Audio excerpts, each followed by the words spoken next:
தமிழகத்திலிருந்து ஒரு யுவராஜ் சிங், பாராட்டு மழையில் சாய் சுதர்ஷன். இந்திய கிரிக்கெட் ரசிகர்களிலேயே தமிழகத்தை சேர்ந்தவர்கள் சற்று வித்தியாசமானவர்கள். கிரிக்கெட்டை விளையாட்டாக மட்டுமே பார்க்கும் பக்குவப்பட்டவர்கள். அதனால்தான் என்னவோ பெரும்பாலான கிரிக்கெட் வீரர்களுக்கு சென்னை சேப்பாக்கத்தில் விளையாடுவது பிடிக்கும். இதுபோன்று கிரிக்கெட்டை நேசிக்கும் மாநிலத்திலிருந்து ஸ்ரீகாந்த், W.V. ராமன், ராபின் சிங் போன்றவர்களுக்கு பிறகு தொடர்ந்து இந்திய அணியில் நிரந்தரமாக தமிழர்கள் இடம்பெறவில்லை என்ற குறை இருந்து கொண்டேதான் இருக்கிறது. அதில் அஸ்வின் மட்டும் விதிவிலக்கு.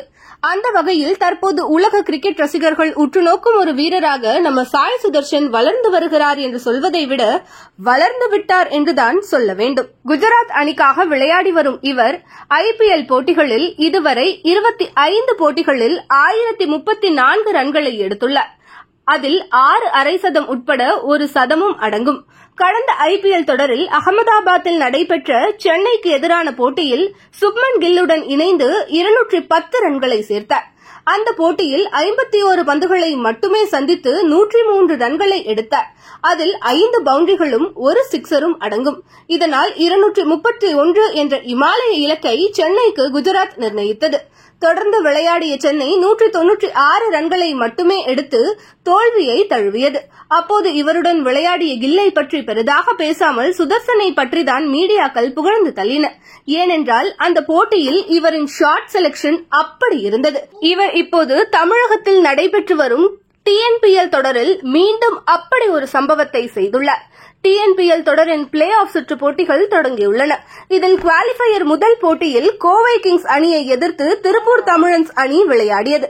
இதில் டாஸ் வென்ற திருப்பூர் தமிழன்ஸ் அணி கேப்டன் சாய் கிஷோர் பேட்டிங்கை தேர்வு செய்தார். அதன்பின் களமிறங்கிய திருப்பூர் தமிழன்ஸ் அணி 20 ஓவர்களில் 3 விக்கெட் இழப்பிற்கு 200 ரன்களை குவித்தது. இமாலய இலக்கை துரத்தும் முயற்சியில் விளையாடிக் கொண்டிருந்த கோவை அணிக்கு முதல் பந்திலேயே விக்னேஷ் போல்டாகி அதிர்ச்சியை கொடுத்தார்.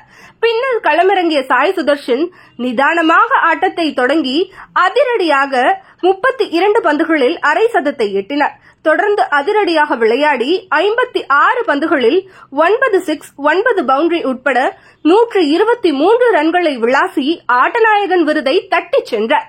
இந்த வெற்றியின் மூலம் கோவை அணி 3வது TNPL இறுதிப் போட்டிக்கு முன்னேறி சாதனை படைத்துள்ளது. தற்போது இவரை இந்திய கிரிக்கெட் வாரியம் நிராகரித்தாலும் கூட விரைவில் இவர் இந்திய அணியில் நிரந்தரமாக இடம்பெறுவதை தடுக்க முடியாது என்று கிரிக்கெட் விமர்சகர்கள் மற்றும் ரசிகர்கள் தெரிவித்து வருகின்றனர். தமிழக யுவராஜ் சிங்கை வாழ்த்துவோம்.